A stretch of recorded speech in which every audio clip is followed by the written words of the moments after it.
You tried to guard this man. I cannot imagine. Why you coming at me like that, Adam? Because Shaq wasn't going out there and hedging on Steph. So I just want to know, it couldn't have been fun. It had to be awful. No. Fear. You have a little fear, and not from like you're scared of a guy, but just not knowing what he's going to do.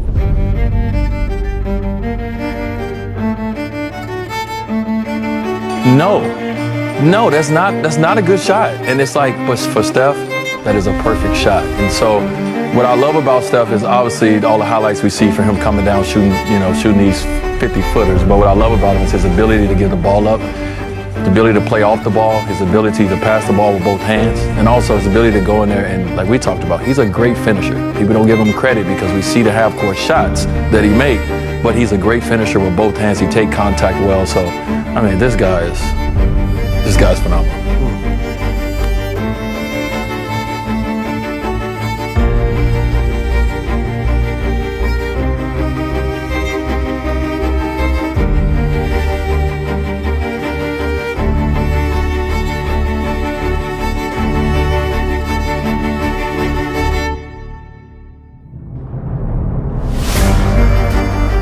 I love me some Steph Curry. Steph Curry is the greatest shooter in the history of basketball. And Skip, there are very few things that's non-debatable in sports. We can debate everything from boxing to tennis to golf to track and field, basketball, baseball, but there's one thing that's non-debatable. Steph Curry is the greatest shooter. There's no debating that. I think everybody that's universally recognized now, that's not even a conversation. Just recently, he surpassed Jason Terry to be number 3 on the all-time list in career three-pointers. Just recently. But if you recall, it only took Steph Curry 655 games to do that. Whereas it took Jason Terry 1,410 games to make 2,282 threes. It only took Steph Curry 655. This man right here only has the great Reggie Miller and the great Ray Allen standing in his way to be the all-time three-point shooting king, and who with any sense doubts that he's going to do it? Steph Curry is the greatest shooter in the history of basketball. Better than Reggie Miller, better than Ray Allen, better than Jason Terry as a shooter, better than his own father, Del Curry. Better, better, better. I think a lot of people don't understand how great his motor is. He never stops moving. His ball handling, his ability to shoot the ball off the dribble and off the catch, is uncanny. I don't think there's ever been a guy in our league to be able to shoot the ball as well as he does, off the dribble or off the catch, off the ball. And he just creates so many different matchup problems for your defense, and you always have to be aware of them. How do you slow him down? The same way you slow me down. You can't.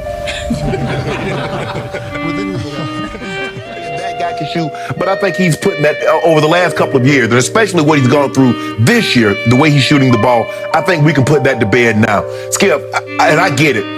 We've seen guys score. We just saw James Harden have 2 years, Skip. That was sensational. We saw Kobe in 2005, 2006 when he was on that hit 62 points in 3 quarters, had 81 in the ball game. Mm-hmm. We've seen Jordan go, but none of them shot the ball from distance like this. And to do it on a nightly basis, Skip, it's almost like you go into the game and appreciate what we're seeing. So this is not the greatest scoring stretch ever. I know nobody has a memory anymore, but Jenna, you said it's the 11th straight 30-point game. James Harden, just 2 years ago, had 32 straight 30-point games. We have seen guys, whether it was Kobe in 06, whether it was Harden 2 years ago, Jordan is 37-point per game year. We have seen guys score at this volume and at a higher volume.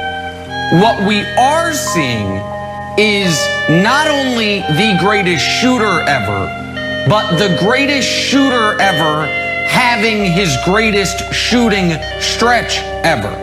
This is the basketball version of Barry Bonds in 2001, minus the asterisks. This is the guy who is the greatest to ever do something, doing it at the highest level he has ever done it at. So we have quite literally, in sports history, never seen what has happened over the last week. Some context for it, this was Steph's fourth 10 three-pointer game.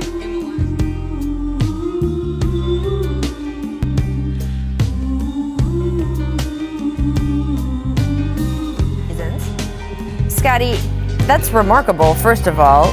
Do you think we'll ever see another Steph Curry, or that this is just a one-off? I think this is truly a one-off, unless he can force his son to go for his records, because he's the only one that's going to have the DNA to be able to even think about trying to catch.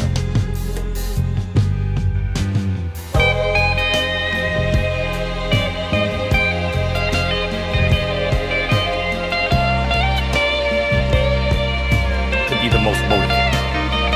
I'm going to say something to you, Max Kellerman. I think you need to buckle your seatbelt for what I'm about to say, because it's really true. You're right. Steph doesn't compare to MJ. Size and height has something to do with it. His lack of defensive prowess has a lot to do with it, because he certainly was not even close to the defender that Michael Jordan is. But offensively, I can make a conversation that Steph Curry is in the conversation of MJ.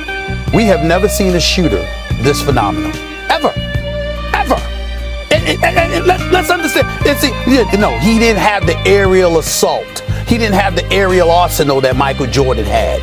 Couldn't finish at the basket the way Michael Jordan could, or whatever. Steph Curry, we usually see offensive players, man.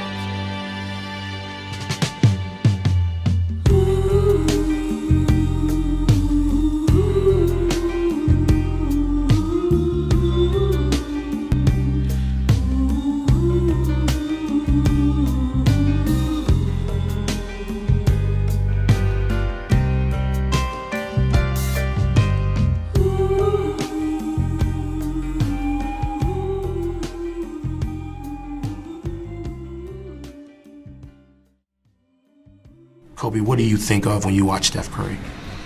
I see a calmness about him. I see a calmness about him, and I think it's something that a lot of players don't understand. I think the fans, it's very hard for the fans to really understand what I'm saying, because most players don't get it.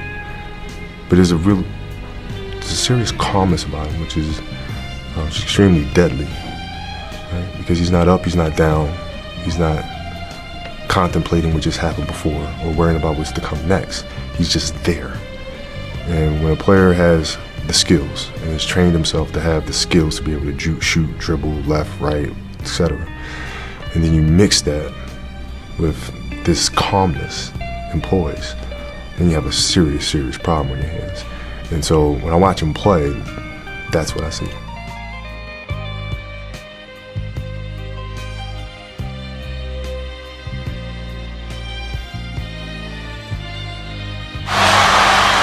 They do have a timeout. Decide not to use it. Curry, way downtown. Bang! Bang! Oh, what a shot from Curry! With 0.6 of a second remaining. The brilliant shooting of Stephen Curry continues.